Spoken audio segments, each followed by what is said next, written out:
Hey everyone, we're 10 minutes late, 11 minutes by the clock, but the show must go on despite technological problems, despite me losing my phone that had the show notes on it.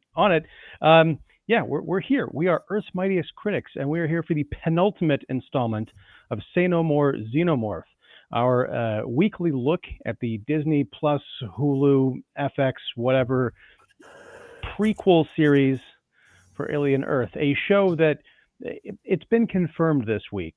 The show, the people behind it, Noah Hawley, has no respect for fans of aliens or people of moderate intelligence. Just when you think it can't sink any lower in terms of the what the hell are you thinking, we have episode 7, in which the aliens and the different bugs and things have broken loose of the compound on Prodigy Island and are running amok. And we've got synths, and we've got three different ambushes in one 40-minute episode. This is the shortest episode we've had so far, which when you're coming to an end of a TV series that has asked so many questions and introduced so many things that could be considered plot holes if they're not sufficiently resolved within the narrative, you don't have time for a short episode. You've got to go big with these things. Now, I hate this show. I'm not begging for more, as it were, but I would at least appreciate an effort to start wrapping things up. Although, from what I understand, they have announced season 2, which means that everybody's theory, because it's the only thing that makes a modicum of sense, that the island is going to get blown up along with all the evidence of the things we've been watching this season.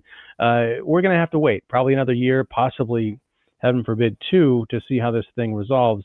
That is, if anybody decides to come back. Now, I'm a glutton for punishment, so of course we will be doing a season 2 of Say No More Xenomorph whenever it returns. But Mark, Jeff, my compatriots, my traveling buddies on this wild, weird journey that is Alien Earth, how you doing? Don't all answer at once. Doing all right. Doing okay. Good to be here, even if the show is going to, sort of spawn another, and I do mean spawn, another kind of unfortunate sort of circular firing squad, or firing squad of the show, I guess. Great. Mark, how you doing? I see you're paying tribute to a real Alien movie with the vinyl in the background. That's been nice. Very nice. Original pressing, one of the original pressings of the vinyl, the first releases, I should say. Wow. So it's really from the 70s. Yeah, this isn't like a re-release. That was an actual. You can tell because it says not for sale, promotional use, and that's how a lot of those soundtracks were released back in the day, because they didn't release them for retail. So yeah, so that's what I got in the back. And I didn't make it last week because of work. I was actually working at the time your podcast was going on, 15-hour days and such. But let's just say that the previous episode I was on, someone said, "Oh, we're playing to an algorithm." And people know I don't play to any algorithm if they ever see my viewing history and my channel of reviews and what films I review. And I can say personally, yeah, this show, I really tried this episode. I really tried, and every turn, just as it was getting interesting or something, they made a decision that was just like, it's weird because they're asking us to invest in this brave new world that is sort of filling in a blank between the first movie and whatever the timeline is. And a lot of new characters and a lot of new concepts and sort of this world order and everything else. And with all that, to your point, Ian, they keep wasting our time with stuff that feels like filler. I mean, there's this point in this show where Slightly and Smee, I think it is, are dragging this body with Arthur and the head hugger, whatever they call it, face hugger, on it. And it felt like, not only was it just filler, like any story editor on any show, on any movie would say, we don't need 5 minutes of them walking through the jungle. I don't care what they're saying. It's not important. We need to get them to where they're supposed to meet and wrap this thing up. And instead, it almost turns into Gilligan's Island. I mean, they're like Gilligan and Skipper Little buddy, move this body. Huh? It's really heavy, Skipper. Well, I mean, they could have scored it like, Sherwood Shorts did, and you'd have about the same effect, because these two idiots are sitting there doing all this stuff, and yet somehow, even though they can't carry it, it's too heavy. I don't know where we're going. We're far away. The beach is this way, that way. Which way are we going? Somehow they also build a raft in the meantime that, is basically a glorified raft stretcher for this body. And when do they find that? Or is that just, well, they found that. We're just, no, Holly, we're just going to have that show up and the audience doesn't need to know. Well, yeah, we do, because somehow they have that available to them. But somehow Morrow makes coordinates which are, 500 clicks down the beach, when those people are coming out of the ocean. They could come out anywhere. How about coming out the quickest possible way to get to the body? But I just, the amount of time wasted on just that. And then it kind of goes nowhere, because Arthur dies and the Navy SEALs come out of the water, and then it turns into Ambush Central. But a long way to get to that. Oh, go ahead, Ian. I'm sorry. No, you please, Mark. I was just going to say, my problem, it's not even in the filler stuff. I'm like, okay, whatever, that's fine. My problem is well, no, I mean, for me, it didn't bug me. Those scenes didn't bug me. It bugs me. Is filler ever fine, Mark? It bugs. Well, out of the things that bugged me and bothered me in this episode, I should say the filler was the least. Okay, let's put it that way. All right. Filler is a problem, but when you're going, you know what? Yeah, there's bigger problems. The problem I have, and we've talked about it with other movies and such before, but it's really evident in this one. Genre movies tend to, you hear stories of people having a Bible, a creative Bible. Like, here are the rules to the road that you're creating. The world that they're living in, here is the rules. Yep. And I feel bad because these people have been living in the future and apparently aren't aware of cameras at all.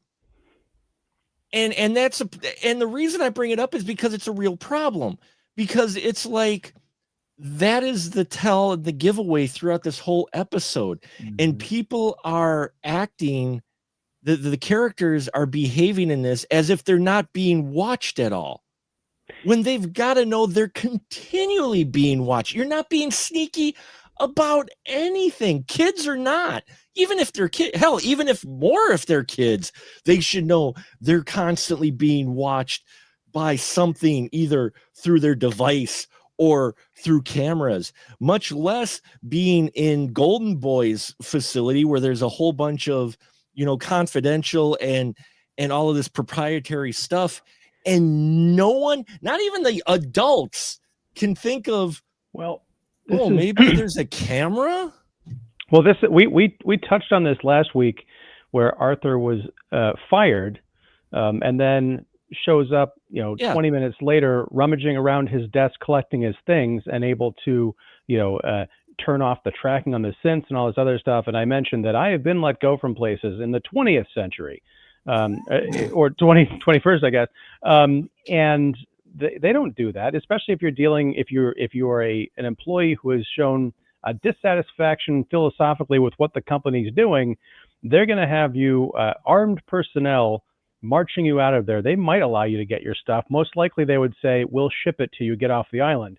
But so I want to pick up on something you're saying, Mark, is it's a complaint we've had of this show since the beginning. Is it's established that Boy Cavalier and his team can see everything that these synths see. They have complete surveying control over their property, which they should. And yet it's very selective. For example, the whole thing with Slightly and Morrow having these conversations, Kirsch picked up on this, but why didn't anybody else? There's no one tapping into these communiques. When they get back to this episode, Kirsch and Boy and a team arrive back from their meeting with Weyland-Yutani. They show up in the lab looking at the body of Isaac, who's been melted by the metal-eating flies, right? And they're just kind of casually talking about what happened. There's a line where Boy says, "Where are we with reboot and regen?" There are two things I went and I double checked right before we got in here because I just had to confirm, and they are as inane and as inane as I'm about to describe them. Boy says to Kirsch, "Where are we at reboot and regen?" And Kirsch says, "Well, with reboot and regen, we're close, but we haven't quite cracked it." So they spent $6 billion each on these synthetic people or creatures that they've transported human consciousness into without figuring out how to reboot or regenerate them if something happens. No technology company is going to do that. That's like trying to build a house without a foundation. The second, the second point I want to bring up is later they're in a separate lab, or maybe it's the same lab. It's the same lab because the sheep's in there. There's this clever bit, and this is what is so enervating. There's a bit where Boy is trying to test the intelligence of the sheep, which has the eyeball monster embedded in it and now is sharing its consciousness. It's been described as being very intelligent, but Boy isn't quite sure how intelligent, although he's seen from some of the footage of how the sheep has participated in the murder of, or the killing of Isaac, that it must be up to something.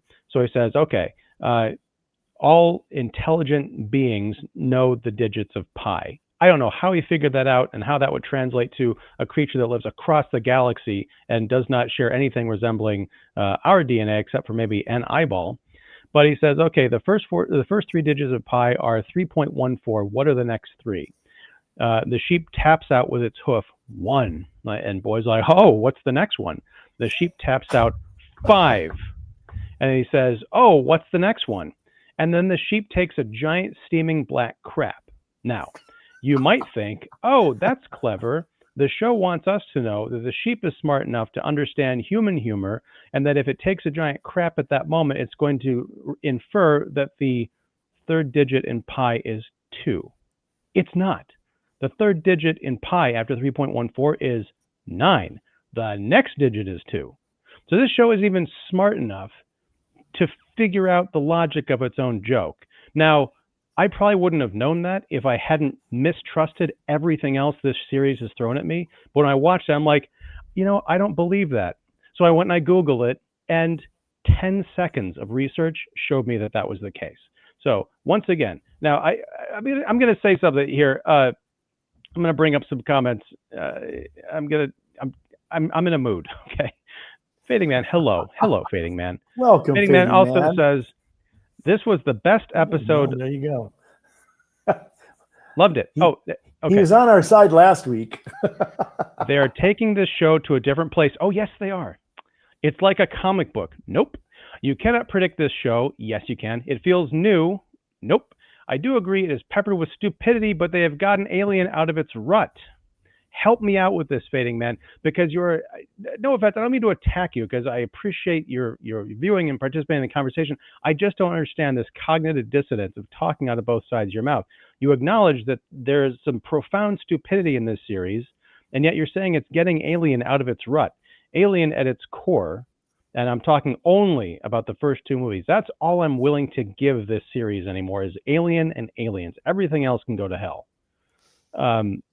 What is it in this series that suggests it belongs anywhere near those 2 classic films? Now, I know you're not on the show here on the mic, so you could type a reply. That's fine. I can try and respond to it, but it's more of a rhetorical question. And for anybody who's enjoying this series, I don't understand how you can enjoy at least the first 2 Alien films, which were smart thrillers/action movies, and emphasis on smart and scary and interesting and full of ideas, and still get something out of this show except for, wow, it appears that either Noah Hawley hates fans of Alien, doesn't understand fans of Alien, or has had a ghost creator doing all the other work that he's been praised for, and these are the clown shoes we're seeing for the first time revealed.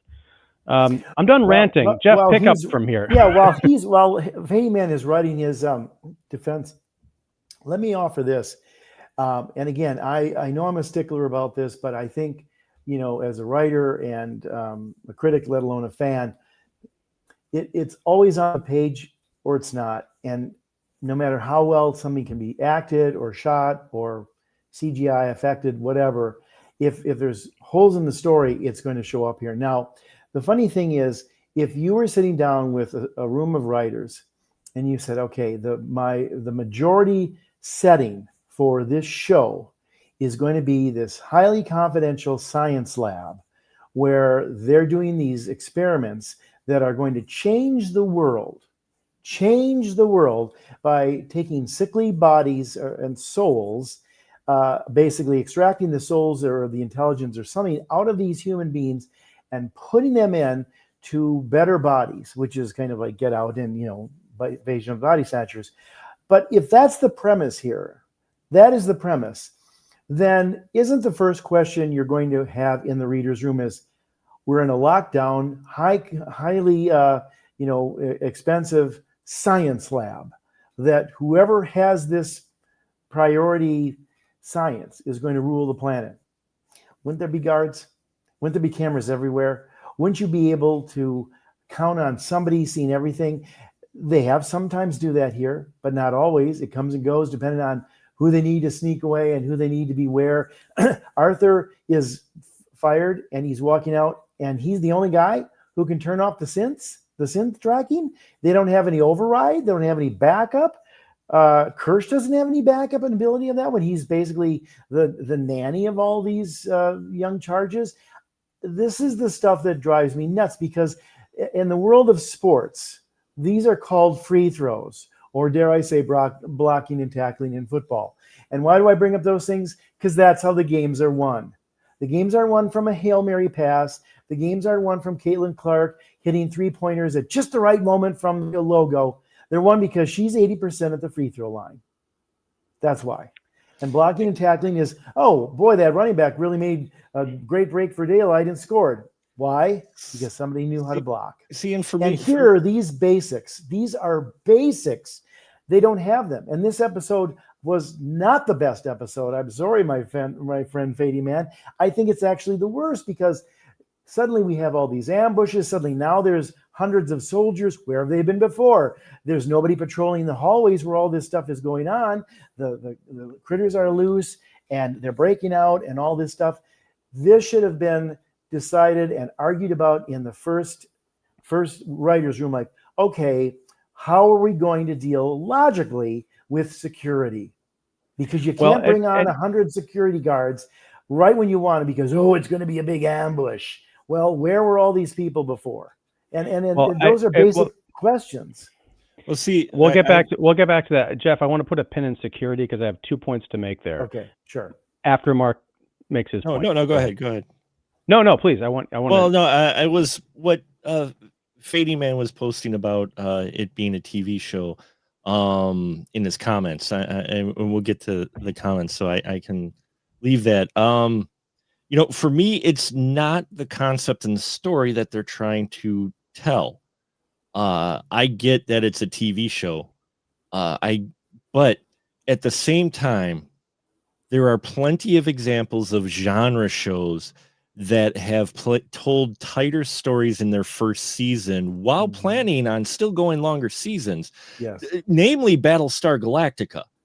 Battlestar Galactica, that miniseries, there's a reason that pulled everybody in because you're basically doing a remake or reboot of a classic TV show that was rather cheesy and campy. And with that miniseries, they pulled in everybody who made them hungry for more. And they only had 6 or 8 episodes in that one. And they had a plan to go longer because you could see that they had that plan once they got into the bigger seasons. Now, some of those seasons, those episodes aren't great. I'm not saying every season was great and every show in the season was great, but Battlestar Galactica, the first season was a mini series. It was like 8 or 12 episodes. That was it. And they told a very complete story. They held within their rules. They established rules in the story so that they still left a lot of room for you to grow on the story. Right? Yeah. Whereas you can think here you've got 2 movies that have already established rules for the Xenomorph enough. You've got a number of sequels afterwards that expanded on that and showed you some origins. So you've got a rule book here, and it's the future. And for me, the story and the concept and all that, I get it's a show and they're setting up threads. That's great. My problem really is the characters in this. The characters, and it's not even the kid ones, especially in these last 2 episodes, the characters are making, and it's a horror, I get it, but beyond dumb moves. I mean, the main thing is not realizing you're under surveillance the whole time. I mean, that they are even attempting it. See, let me offer you this. If you're a screenwriting student and you're in a class and you have somebody being held hostage or somebody who's in a hospital, okay? And somebody in the plot is going to try to come in and kill that person, or something nefarious is going to happen in that hospital. What's the first thing the professor is going to tell you? When does it happen? And the reason he asks that is because during the daytime, there are hundreds of thousands of people in a hospital. In every corridor, it's brightly lit. There's nurses and doctors and orderlies and staff and human beings coming and visit during visiting hours constantly. So if you look at any movie, whether it's The Godfather, when Michael goes in there to protect his father, or Exorcist 3, when the nurse gets her head cut off, it's at night. And the reason it's at night is because there's a skeleton crew after 10. And that's true of any hospital going in today. Now, not as much as maybe in Hollywood, but enough to buy it, enough that you say there's plausible storytelling here that's why they're taking place. If they do it during the day, you better really make it work smart, because there's all kinds of people who would see you come in, and you can't just say, oh, they were busy or we created a distraction and nobody noticed. It's not how it works. And that's basic screenwriting. And to Mark's point and to Ian's point, there are big pictures here that I think do not honor the franchise. But I think it starts with basic storytelling that is sloppy. And you can say, oh, it's a TV show, or people are stupid, or give them a break, or whatever. No, we don't give them a break. You have to figure it out. If the core of your show is taking place in a science lab where you're coming up with a creation, an invention that's going to change the world, you'd have security everywhere. Nobody would be able to go anywhere. Oh, as soon as the synths are all turned off, beep, beep. Hey, somebody just turned off all the synths. Where are those moments? Here's the thought. Find a way to override them. Find a way to write cleverly around them, but you can't ignore them. You can't just say, well, shit, the synths have been off for the last half hour. What? How is that possible? Jeff, these are $5 billion.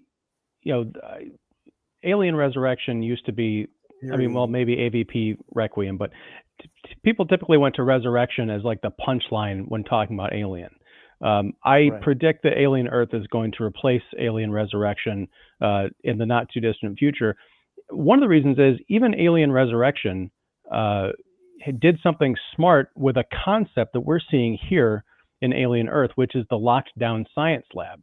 Now that took place, hundreds of years in the future after all these events are, centuries past, but they were cloning / breeding xenomorphs on this space station at a military installation. Everything was very locked down. You had like 3 xenomorphs in a cage essentially, and they couldn't go anywhere. So how do you get them out? You have the 2 xenomorphs sacrifice the 3rd one and using the acid blood as they ripped it apart to melt through the floor. Now, no one had thought they would do that. We didn't think they'd do that because we'd never seen that before. It was a surprise. And you get the sense that they don't do that because they're hive creatures unless they absolutely have to. Now, I want to go back to security, and then we'll get to the face hugger chest burster problem, and going back to our friend James Cameron. But as far as security goes, you're right, Jeff. One of the issues that we saw in last week's episode when Isaac was attacked and got killed in that lab, there was no security. There was no one else in the lab. There was no one in the hallway to hear him yell. There weren't loud alarms going off, alarms inside computer systems and other parts of the facility saying, hey, these things are the most valuable and dangerous things in the entire corporation. There's something wrong in that room. This episode, when Boy and Kirsch come back, all of a sudden there are security and technicians everywhere. Why? Because there's a scene later in the show where Wendy lets the Xenomorph out of the lab and it has to go kill a bunch of innocent people. I'm going to call them innocent people because from what I could tell, they were just Prodigy employees. They weren't like evil scientists twirling their mustaches. They're just like in the hall, like, oh shit, what's that thing? And it's ripping them apart. The other thing is that when Slightly and Smee are dragging Arthur's body through the facility, there is a comical, I'm talking knee slapping, I'm talking unforgivable, I'd call it a sight gag if they weren't going for sincerity. But you see, I'm remembering the shot this way. It's like a close-up of a platoon of guards, like armored guards, like marching towards the camera. And as the shot kind of goes up above them, so you go from their chests to their helmets, so you see what's behind them. What is 2 feet behind them? It's Smee and Slightly dragging Arthur's body right behind this squad of guards. No one said, oh, what? What's going on back there? Well, come on now. The guards are carrying the Spirit Halloween versions of the weapons that were featured in the film. Dude, they did a close-up of those weapons, and I'm like, oh, come on, guys. You've got all this money into this, and you look at those, and you're like, those are, you know, and again, it's not the concepts that they're presenting within this. You know, to Fady Man's comment, no, I appreciate an exploration into the idea of 3 different types of humans: the cyborgs, the synths, the human, who's going to come out on top, the corporate wars. I think those are great, compelling elements. Very much. We get the part of this episode that I enjoyed the most. I think it might have been the previous. I watched them back to back, so I apologize. But I think the one scene that I actually found kind of compelling altogether and interesting was the adjudication scene between Weyland-Yutani and the boy genius and the lawyer who was trying to mitigate the conflict between those two. I loved that scene only because you had boy genius turn it around and find the law. And we learned a lot really about how these corporations work within just that 5-minute scene. And everybody acted pretty much the way they're supposed to act within the rules of this.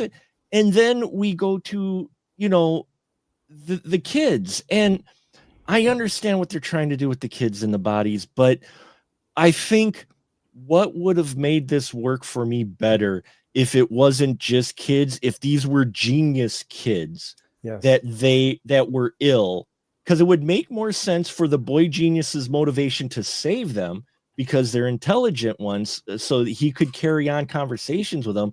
But more importantly, you could write better decision making by your characters to make it more tension filled and compelling. Right. Once Kirsch is watching everything, there's no tension because Kirsch is letting him go so he could capture the Weyland-Yutani guys who are coming to get the body. It's evident in all of this. Well, the problem, I think, it's a fundamental problem, which, after episode 8, which maybe it'll be amazing and it'll explain everything and I'll be won over. But, I look at this decision to make these synths children in adult bodies. They explain it as their minds are more malleable and will adjust better to the transformation. I think it's a cop-out at this point. I think it's just they really did not trust the writers. And Noah Hawley didn't trust himself, apparently, because he's at least a co-writer in all these episodes, to not make these characters fundamentally stupid. You can't have adults walking around making these decisions. You have to have them be children, but they're also the dimmest children I've seen in a long time on television. One thing I want to bring up, Mark, about the lawyer scene from last week, and it's something I think Jeff and I discussed. That scene doesn't work either. And the reason is Morrow's in there. And the reason it doesn't work because Morrow is there is because he was on the Maginot. He's the one who intercepted the transmission where Boy was making the deal with Petrovic, the saboteur. And he, as was established at the end of that episode, which again doesn't make sense in terms of the timeline that they established 2 episodes before that, he gave that download to Yutani. So Yutani went into that meeting with Morrow, 2 people who could have told the adjudicator, you know what, we have evidence. I can play it for you right now. Just hook a cable up to my android's head, and I can play you back that transmission that said, boy, sabotage this trip. And they didn't do it. Why? Because reasons. Now, this could be a 17D chess move that I don't know about, and all this other stuff. I've heard people trying to rationalize, well, Kirsch is the mastermind, and Yutani's got this gameplay. You need to reveal that stuff.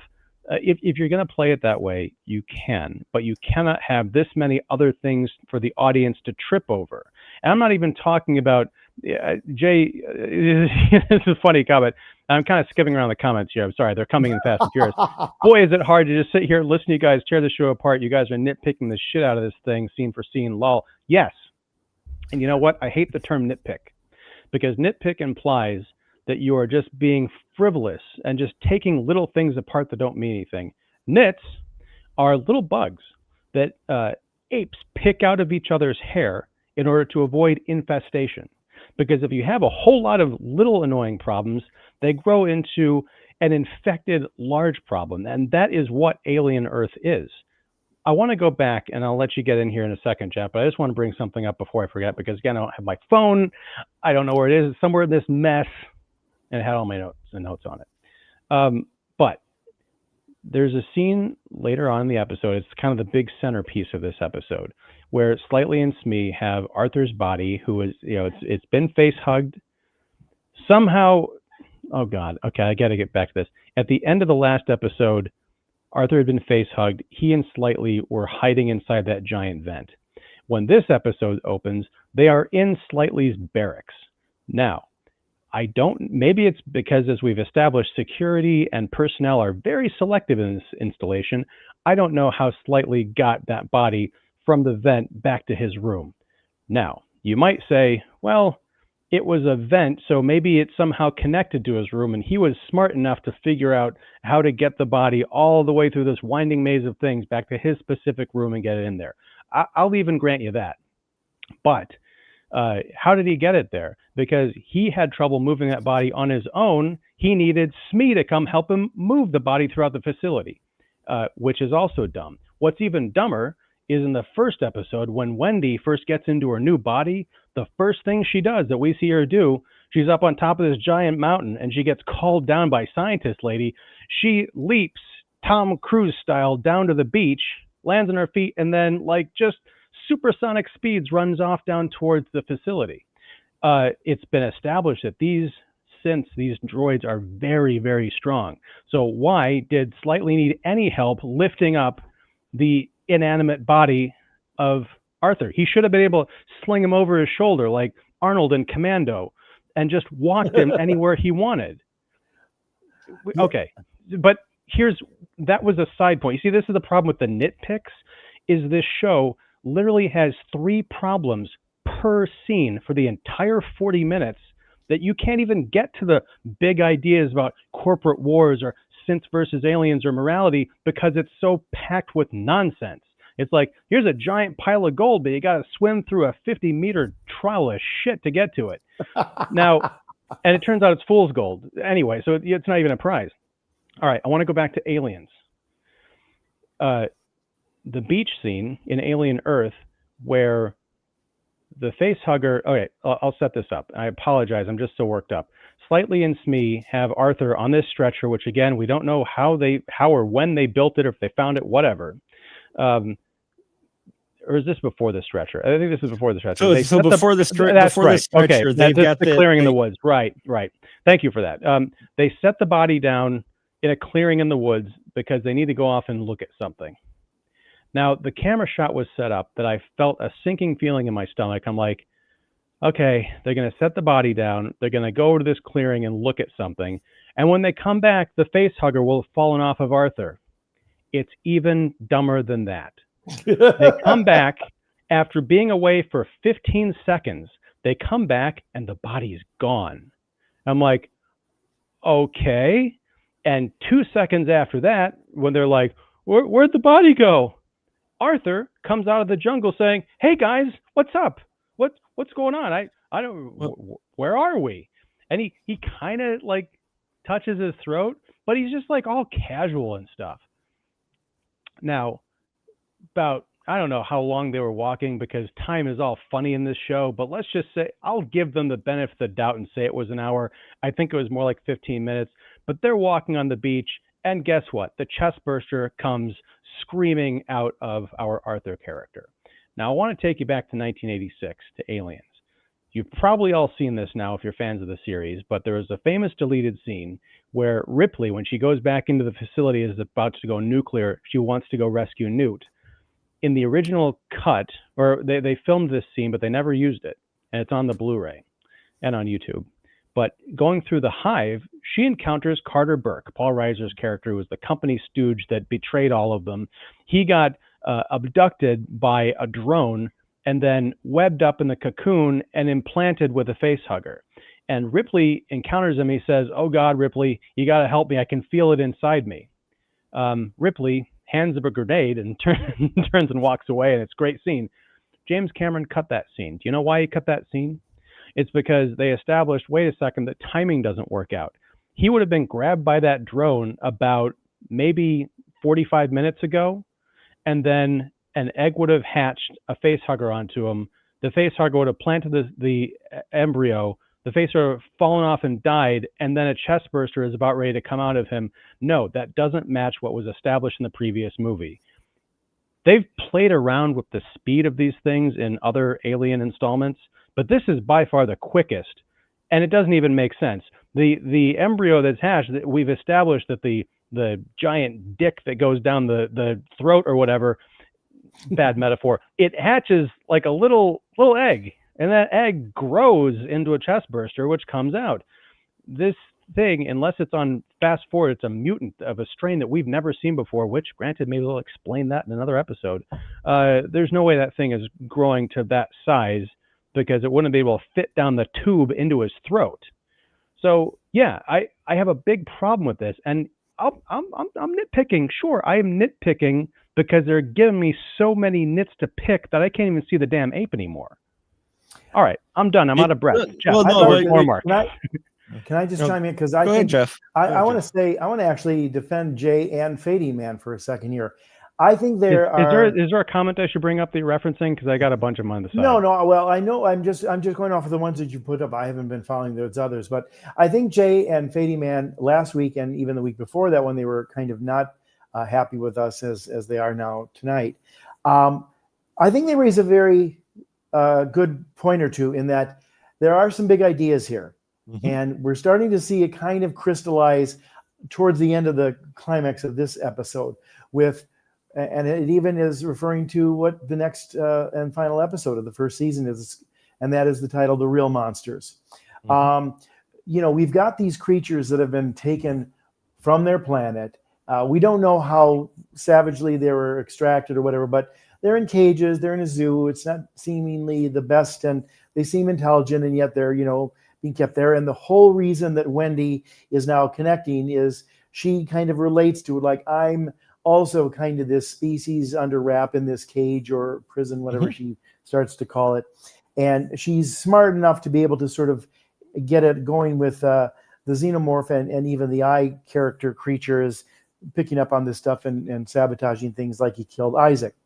Those are big ideas. Those are interesting ideas. Using these kinds of things for humankind to lord it over the other four nations is an interesting idea. These are the power struggles since the caveman days, through every war on the planet, et cetera, et cetera. But you can't get to them, or you're not getting to them properly, when you waste time where they're going through and schlepping through the jungle. You're not doing that when you're having questions arise in every scene. Like suddenly now, Curly shows up. Where's Curly been? She wanted to be smarter than Wendy and become the favorite of Boy Cavalier. Where has she been for the last 4 episodes? Here, she goes along with Wendy, somebody she should be intrinsically opposed to, because it'll separate her in Cavalier's mind, especially when Wendy's asking for a big favor. And yet, not only does Curly just go, okay, But then, does she do anything else that maybe shows that she is smart? She decides to try to thwart Wendy or do something else? Nope. The only other scene we get from her for 4 episodes is she curls up in Lady Sylvia's lap. I mean, see, ideas that Hawley and et al. Have created, and Jay and Fady Man are responding to, that I would argue you guys should be most offended because they're not spending time on that stuff. We're wasting time with all this frivolous stuff, these nits that Ian just dismantled perfectly, or characters that have so much potential and they do nothing with them. Right. I thought Curly was going to be this great foil to Wendy and even I know, that we like Nibs and we feel sorry for her, and she kind of becomes some sort of weapon in this one. Where was she up until the last episode? These characters have not been developed until it's convenient to have them do something that makes the thing exciting, but the things that they're building up with these characters has not been properly done. And again, I don't want to go back to Screenwriting 101, but if you set up characters like Curly in the 3rd episode saying, I want to be your favorite and I will do whatever I need to usurp Wendy's position, you got to show me that. Because if you don't, then you're screwing with me. And that's what I think is for me. Again, I'm with Jay and I'm with the Fady Man. I am liking the ideas that they're setting up. Yes. Yep. It's just that they're drive-by ideas, and this isn't the only show that's done that. Yeah. And I understand they're planting seeds for the other show, but we've seen other shows who have had longer season plans do the drive-by ideas and spend a little bit more beats and time on them.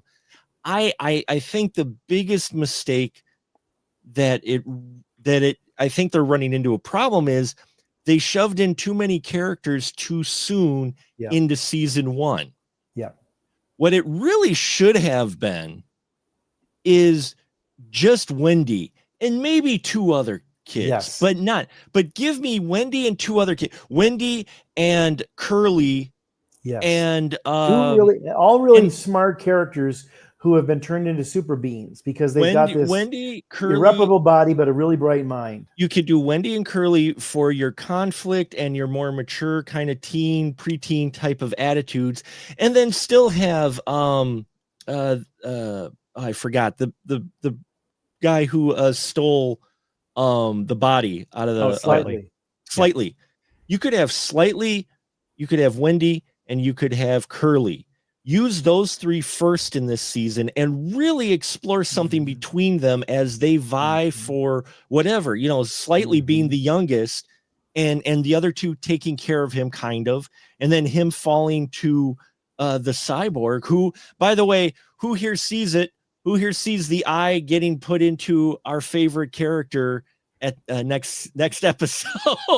When you say our favorite character, the android, Kirsch? Hirsch. No, not Hirsch. The guy who was manipulating the manservant guy. No, the guy who was Morrow. Thank you. God. I'm sorry, folks. I've worked 12 of the last 13 days. So you might have been confused. You might have been confused, Mark, even if you had the day off. No, but Morrow, I suspect Morrow may get the eye. But it's the thing is, I love the little bits and pieces that they've put in here, but they're spending too much time because they have too many characters and they're trying to do too much of this at once. A simpler show is the right idea. I think you've got this simple concept where I've got 3 prototypes of this superhuman half synth thing, whatever. And I don't need them to go down and pretend to be warriors. That was bullshit. It's an unnecessary thing. Somehow you have them studying these other creatures, and as they study the creatures and help you understand how to use these new aliens to rule the planet, they start to realize they're guinea pigs as well, and they're being used, and it's maybe not as cool as it was. There's your story, and there's pieces of that here. And when we see that, it's smart and it's good. I mean, I keep thinking, like, if Kirsch was really smart, and Curly was really smart. Curly would go to Kirsch and say, "You're my in to get to the top position because you're his number 2 guy. So what do I have to do?" And do they turn on Wendy? Do they decide to watch her? Do they decide to, because they're suspicious of her? Who knows what? Those head games, those chess moves would be great. But instead, we're wasting time with weak little boy characters who I don't know why you'd spend $5 billion on those personalities. Look what you could do. Look what you could do with the Wendy, Curly, and Stanley dynamic.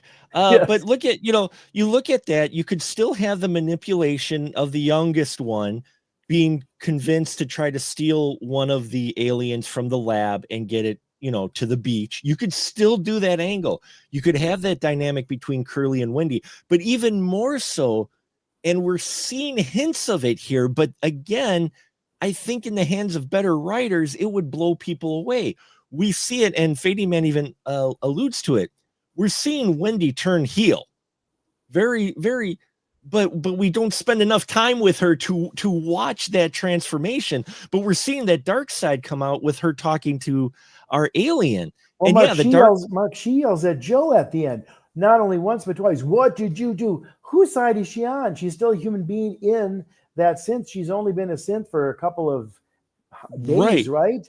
And this is her brother, who's a soldier, who's trying to help her and save her because she is being used, and now she's mad at him. I think Fading Man probably raises a good point. Wendy clearly is being set up to side with the right, and they've been playing. I get that, but you're right. The turn is too fast. We haven't seen her being treated badly. We haven't seen the other aliens being treated badly. In fact, we've seen the aliens kind of kicking human ass every time they get a chance, or cyborg ass for that matter. Well, yeah. Or first, I want to pull over. I want to pull over and thank you, Fading Man, for $4.99 super chat, saying great job, guys. This is really, really wonderful. That's because hilarious. I feel like we've been beating up on you pretty bad here, but I appreciate the spirit. Thank you. No, yeah, it's good to have positive opinion, and I'm not faulting anyone. Some very good points. I they just do. Think when they say we're nitpicking is not right, because we're just asking for some clarity and some smarts. If Boy Cavalier is the smartest person on the planet, why would he be exposed on the tape? If he's smart, why isn't there security taking care of his $1 billion investments? I mean, that just, to me, that's what's his superpower then? That he doesn't need shoes? Go ahead, Mark. No, I was just going to say, I agree with Fading Man. There's an interesting angle with Nibs. We get maybe 4 minutes of that total. She suffered trauma. Oh, they wiped that trauma. Yeah. Oh, we see her change. But they have so many other characters that they need to move and get going because they only have one episode left. What if they didn't wipe all the trauma away? What if she still felt it, but they just have she doesn't know why she feels this pain or whatever, but that somehow, and so then Wendy sees that and realizes that, my God, they've left Nibs almost like deformed because they haven't done a thorough job of getting it out of her. They've only taken her mind out. They haven't taken the physical reaction to it. That would turn Wendy, but we don't see enough of that even. Well, I think the main problem with Nibs is I think her whole thing about the memory wipe was done just so they could have a cool visual of her getting erased. And it was an interesting scene, but as we established, she wakes up and Wendy's the person to greet her, and she immediately gives away the fact that she had just had her mind erased. Curly is now corroborating that, and Nibs is going insane. So my question is, what's the point of the mind wipe? If you were going to immediately undo it, you could have just done away with that subplot and just had Nibs being emotionally unstable because of what had happened to her, and then you still have that fight at the pier where she goes insane because she's had enough of these people, and then she gets put down. Well, that goes, it goes to the decision making of these people who are supposed to be highly intelligent and protecting it. You would have thought if they would have wiped Nibs, they wouldn't have let any of the kids near Nibs until she woke up and they were sure that it was wiped. And, and then feign like injury or something and let the kids know, oh, she's forgotten this. And they've already done something to damage one of the synths, which would worry the other kids. So what's the first thing we do? The first person who talks to Nibs after the wife is Wendy. Again, where's the security? Where's the control? Where's the management of the information? Well, I want to go back to a movie again that we talked about on Mark's show on Monday night, the Spoiler Room podcast. One of my favorite movies of all time now, Death Race 2000. There was a throwaway. I love it. Yeah, there was a throwaway scene, and they kind of did it twice. But that movie was also about absolute media control and the manipulation of an audience, and surveillance as one of the themes, in addition to cool cars racing around killing each other. At a couple of points, when something happens to one of the racers at the hands of these rebels who are trying to take down the government media establishment, there's a reporter who's about to give that news, but then someone steps in and hands them a card and says, read this instead. And they read the cover story because they don't want the truth getting out there. Once Nibs started running around telling people, oh, I'm pregnant and I was attacked by this thing and I'm seeing and thinking all these weird things about my previous life, they could have said we're going to erase her memory. But then the cover story they give to the other synths is, oh, there was an accident, we had to take her out of commission or something like that. Meanwhile, they are working on her like in a secret lab somewhere, because you don't just erase the memory. These are scientists. They have to know that you reboot the thing, which apparently, again, Kirsch says they haven't perfected yet. So, I don't know how this all works, but I'm not a space scientist. Can I offer I'm just saying you take her offline for a bit. You make the other characters think that she's dead, and then maybe that could be one of the things that teaches them that they can't trust Boy Cavalier or this group that's given them this tremendous gift. It comes with a high price. They discover that Nibs is in fact alive and being experimented on or whatever. Sorry, go ahead, Jeff. No, I was going to say there's lots of ideas. I mean, again, I think if there was a proper writer's room or some real thought given to this, which I just can't imagine there is, because it seems very haphazard, you would say like, okay, we want to get Wendy converted against now the experiment and her human captors and even her brother.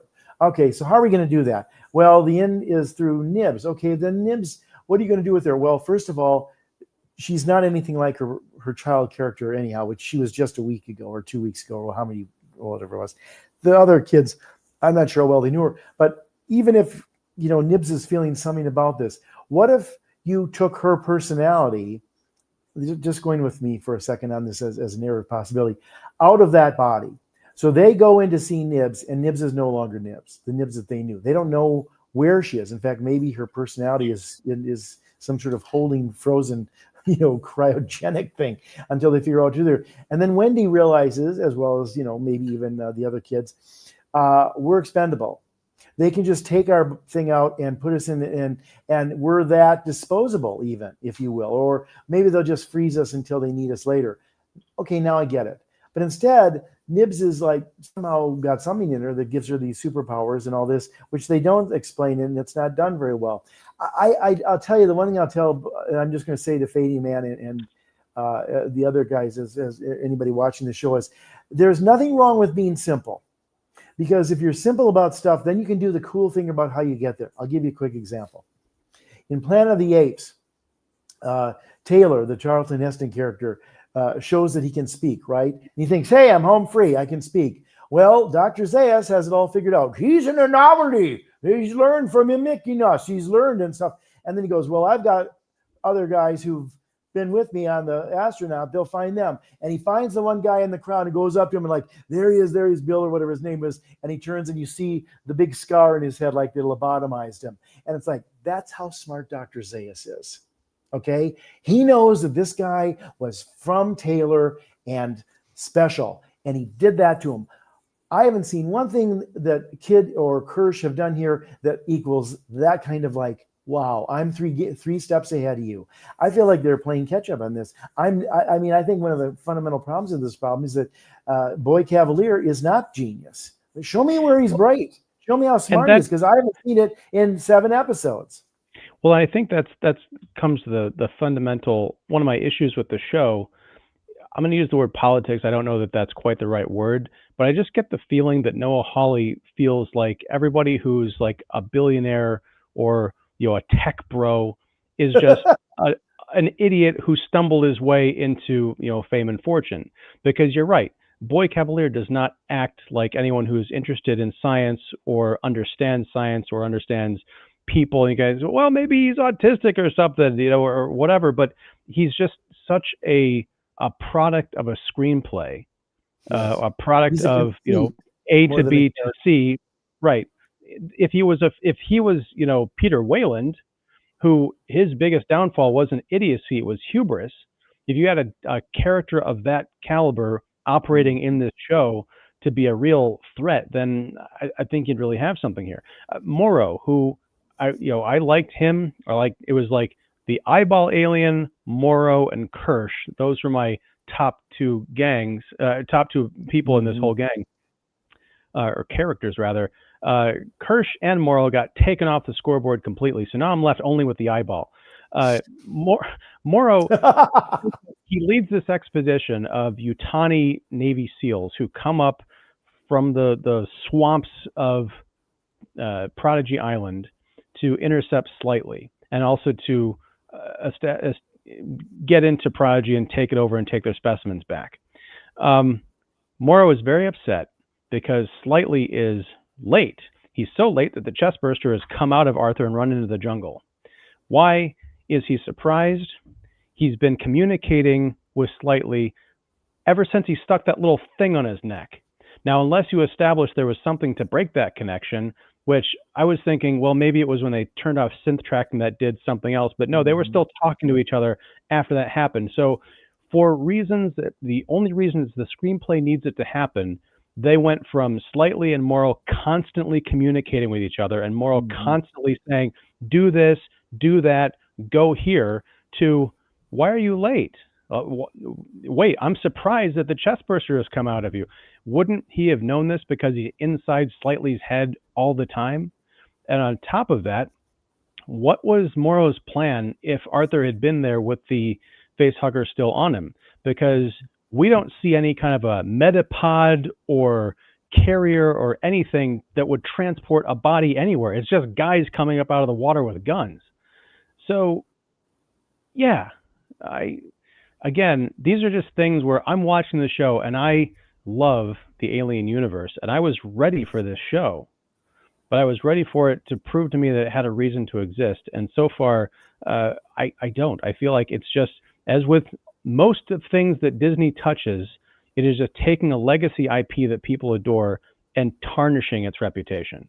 So let's see. I want to get to a couple more comments here, and then we're going to wind it down because I could literally go on about this for hours, and we don't quite have that time. Fading Man says Nibs is alive. She's in the jail cell in next week's trailer. I didn't watch this live on FX, so from what I understand, I think Jeff, you explained this to me. Like if you watch it live, you actually see a preview for the next episode. Yeah. But I watched this on Hulu at like an hour after it aired. Yeah, and they don't have the trailers. It's unfortunate. I got to look it up, but yeah, Nibs, I don't doubt that she's alive because we kind of see her twitching at the dock of the end. Right, we were talking about earlier was whether or not that whole thing of her having her mind wiped and maybe they could pretend that she's dead, that would have been an interesting subplot. We weren't trying to infer that she was dead. And then lastly, Boy Cavalier doesn't act like Elon Musk. Musk is very conservative, reckless. Boyd would go to an orgy without a rubber. We already know he's doomed. That's true. Oh my God. And the proof, Fading Man, is he doesn't wear shoes. I think that's the clue. mean, he's awfully confident in those clean floors that he's walking around. Even in a science lab, it's like, I got this really weird toe fungus. Well, because you're walking in the lab without shoes, you dumbass. And that toe fungus is a giant eye. Okay, Mark, what? No, I'm just saying that I think they tried to do way too much in 8 episodes. I'm all for the viewers, and I'm glad people, because I know other people too that are really enjoying the film and the series, the show. And for me, again, as I mentioned before, there's parts that I'm really enjoying, but we don't stay on it long enough. And I get it's a TV show, but some of these parts are things that could have been left for season 2. Get them off the island in season 1. Get them completely off, like they've escaped the boy, and now they have both Prodigy and Wayland Yutani after them because she can control a xenomorph. Go do a Fugitive second season, and then you start exploring some of your other ideas in here. But it felt like they were just throwing everything in the kitchen sink at once in here, which, okay, wouldn't be so bad if we go up to the season break and, oh yeah, when February sweeps comes around, we're getting the second half of season 1. No, this is an 8-episode season. It's a streaming show, and we've seen from the other streaming shows, I mean, freaking Stranger Things should be renamed season 5, The College Years, even though it's all supposed to be within, a series of 4 years or whatever. Because yeah, they're doing too much. And that's the problem I have, is what they should be focusing on, they're not focusing on enough. And what they are focusing on, I don't really care. I think the most interesting creature, and the thing they could have done if you didn't want to even focus on so many humans, is the whole eye creature dynamic between the different creatures that they kidnapped, which again, they hinted at, but not really, I mean, we get that. And yeah, everybody's cheering the eyeball. I'm for the eyeball. I'm fascinated by this creature that they have set up. Here's But the thing too, that I just want to say last thought. Yeah, no, go ahead. You want to get out of No, this and no, get to yeah. But I'm just going to say, I think one of the things that good sci-fi does, whether it's Battlestar Galactica, Planet of the Apes, or the original Star Trek and things like that, is you have to surprise people and get ahead of them. Yes, Alien has always been half sci-fi, half horror, but even horror has to surprise more than just once or twice in a given period, like a 2-hour movie or a 1-hour episode. Imagine if, like, the eyeball in the thing was not feeling like he was imprisoned, but like he was actually, from his vantage point, watching the other people and figuring out how he's going to control all this. Like, maybe at some point it could be revealed that he could, do all the systems, or could even talk. I mean, that would be fascinating. They're like, oh, wait a minute. We think the Xenomorph is this biggest threat, but what if there's a simple eyeball alien that can talk to us and get all the other aliens on his side and be sort of almost like a messiah of aliens? Now, that's an interesting concept. So it's not like, oh, those evil humans, they're imprisoning. It's like, no, he's been imprisoning the humans all the time and figuring out what he's going to do with them because they're just not smart enough. And then, he shows that damn boy Cavalier that he may be Cavalier, but he's an idiot, because he doesn't think. He's not thinking like the eyeball. Well, I like your idea. It's almost like treating the eyeball like Rorschach from Watchmen. I'm not trapped in here with you. You're trapped here with me. Yes, I like that idea.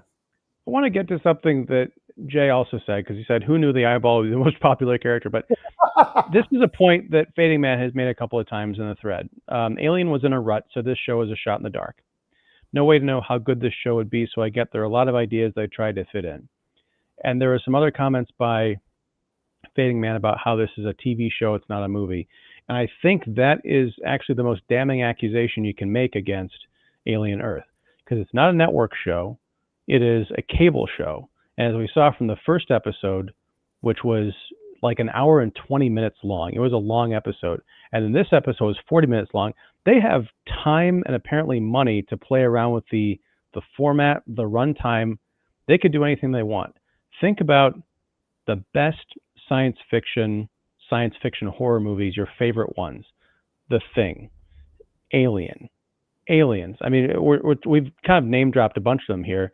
These movies are at the most 2 hours long. I think Aliens is probably the longest, especially if you factor in the director's cut. These get ideas, characters, themes, action, excitement, all crammed into 2 hours. And we're sitting here complaining that a show that has at the end of it 4 times the amount of time it's fine because there's stupidity in every TV show. There's going to be filler episodes. No, you approach it as we've got the ability to play with 4 movies in terms of ideas, action, pacing, characterization. This show should have been a masterpiece. And I agree, there's stupid television out there. But this is 2025. We should be past the age Stupid television is not an excuse. You should strive to make something that people are going to remember, because the only reason you have this show to play with is because of two movies that people remember nearly a half century on. Now that's my thesis statement. Mark, final thought. My final thought is, and the show was brought up in the chat, I think, by Jay. If you want to see how to do a short cable series or short streaming series, take a page from Andor season 2. If you look at Andor season 2, that had 9 episodes or 9 or 12. But in any case, they did it like each three episodes, which was the length of a movie, was pretty much a movie. You could edit them all together and it'd be a nice 2-hour, a little over 2-hour movie. But if you look at how they handled those storylines, they had multiple characters, they have big ideas in the Star Wars universe, and they were able to do that because of the writing. You look at the writing for Andor season 2. Andor season 2 is one of my favorite streaming shows right now. I liked it better than Andor season 1, and I've actually gone back to it because if you look at, they're covering a lot of big ideas, they're covering a lot of characters, but it's a tighter script because they keep the focus. It feels like the writers here do not have a focus on what the theme for this actual season is. I'm all for laying groundwork for future seasons, but when you're doing the genre show, usually you need some kind of bit of an arc. I mean, Next Generation season 3 led up to one of the best cliffhangers in TV history, Best of Both Worlds Part 1, where you literally have your iconic character, your iconic captain, Patrick Stewart, aboard, and it ends, and you had to wait 3 months over the summer to find out what the hell happened. But can I offer this to you, Mark, too? And I don't want to take this. No. But what's brilliant about that ending is not just Picard has been Borg, our hero, the smartest guy in the room, the people we all love, the guy that we love is the hero. But Riker is forced to basically said, I can't help that he's my friend and my boss. I got a fire on this ship. And he goes, fire. And that's the end of it. You go, fuck, man, to be continued. And they come back in season 4 and you see him go, fire. And it does nothing. Nothing happened, Captain. What? What that? I have anticipated that would be your move, number one. So holy shit, that's writing. Well, and I want to say to honor the tropes of cliffhangers, but it's smart enough to say, hey, if the Borg are this smart, they would never let that happen.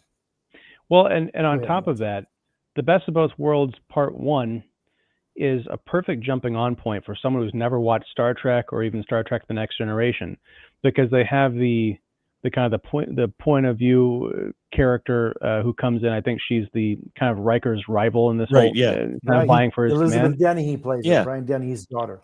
Mm-hmm. Oh, nice.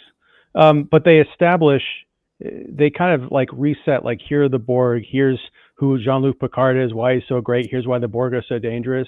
So you could come into this and get a complete sense of these characters and still be incredibly moved. I mean, I was a casual Next Generation fan when I saw Best of Both Worlds Part 1. I think I'd seen some of season 1 and a couple episodes here and there, but I didn't really get it until that episode. I was completely hooked. I'm like, my God, this is great television and great storytelling, all in 45 minutes, because they had commercials and all that stuff was broadcast television. So again, that was 35 years ago, something like that. I'm a little fuzzy on the math, but again, we should be far more advanced 3 decades on in terms of what we can do with television, especially if you're saying, here's several $100 million. Here's 8 episodes to play with and one of the most beloved sci-fi action IP in history. Is this really the best you can do? And if the answer is yes, then I'm sorry. I'm going back to my episode 1 take. I'm not impressed, Mr. Hawley, and I won't be watching your other stuff. All right. So I'm going to close out with a couple more comments, and then we really are going to get out of here. This is from Petty joining us. Hey guys, Jeff, your red autumn is beautiful, Daddy, quite exquisite taste and decoration. He does have exquisite taste. Yes. Oh, thank you. Yes. Well, And then Fading Man, our MVP for the night. While Noah Hawley is getting older, maybe he's lost some of his touch. The first 2 seasons of Fargo were brilliant, but later seasons were not so good. I appreciated the dramatic second post there. He's right. And yeah, Jeff, that's been kind of your when I've talked to you a bit about Fargo, you kind of said the same thing. It's yeah, and let's see. Oh, Jay says, I'm not expecting Alien to be as intelligent as I would like it to be for a space horror, asking for it to be smart in all of its decisions and storytelling as a tall order. No, it's not. It's only that if you do not demand more from your entertainment. Because Jay, I challenge you, and I hopefully it's not a huge challenge. Think about your favorite sci-fi horror movies or TV shows. Think about who did them and when they came out, and just ask yourself, is it a tall order? Why can't that be done again? Why does everything have to be graded on this curve of, well, most TV is stupid? Most TV is stupid because we don't demand enough of our creatives. Now, fortunately, and there was a comment earlier about how, I think it was Fading Man said, I'm not sure if this is getting season 2 because the ratings are trash.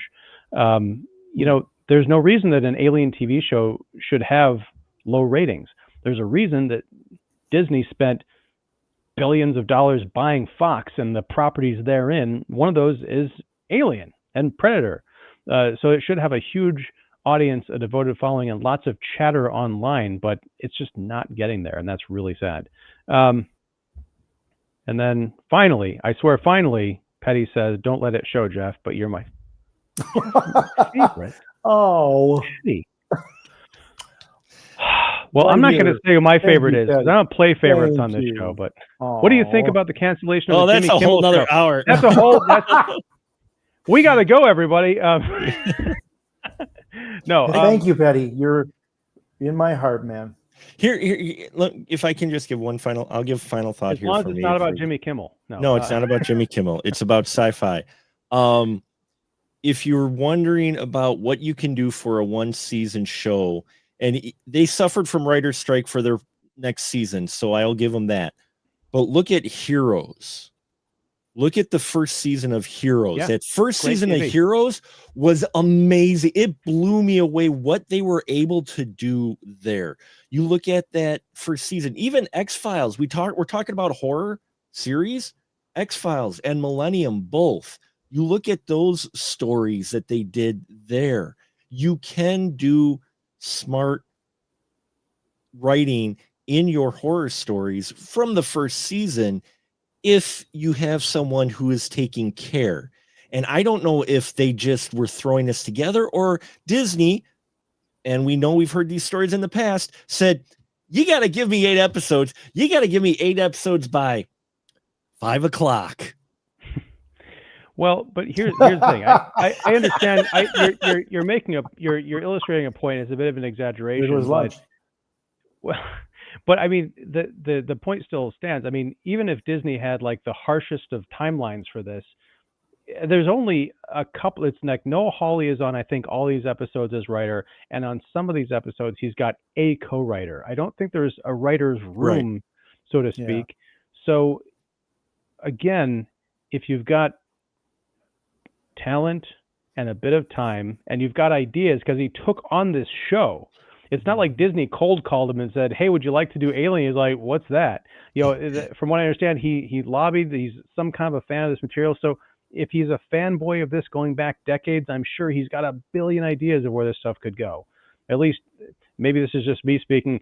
Give me several $1 million and I'll write you a show. I could just take this show and rework it from a script level and make it sing. But no one's calling me, so that's fine. Yeah, I don't know. I had another point that I was going to make, and I totally lost it, and I'm losing it. So yeah, we're gonna go. But yeah. Anyway, thank you everybody. I'm Ian Simmons of Kicking the Seat, Jeff York of The Establishing Shot and Pipeline Artists, and Mark the Movie Man Krawcheck of Special Mark Productions and the Spoiler Room Podcast. Thank you very much for hanging out, for talking with us. Hold on. Jay says, I agree with many of your sentiments. Still enjoying the show. While I'm outnumbered here, I'll see you all next week on the on the show finale. Shit on the show. Hey, you want to talk about a giant, epic season finale twist? Jay, there's a possibility that. Hey Jay, is that LMAO stand for? I don't know. Anyway, maybe the twist will be that episode 8 is going to bring everything together, Usual Suspect style, and I'm going to love it. But I'm not holding my breath. Good night, Fading Man, and good night, everybody. Join us back here next week, Thursday night at 8:30 p.m. Central Time, as we look at the finale of Alien Earth, whose episode 8 is entitled "The Real Monsters," if I have that correct. Yeah, that would be the humans. So we'll see if they pull it out. But that'd be the corporations. They're the real monsters. We know. Yeah, and it turns out that Kirsch is actually David, the android. His intelligence was put into that body, and he's been undercover this whole time. That's my prediction. Anyway, if you like this show, please like, subscribe, and all that business. Ring the bell for notifications. Follow the rest of Earth's Mightiest Critics. All of their information is down below. And until next time, whenever that is, whatever that is, thank you very much, and take care.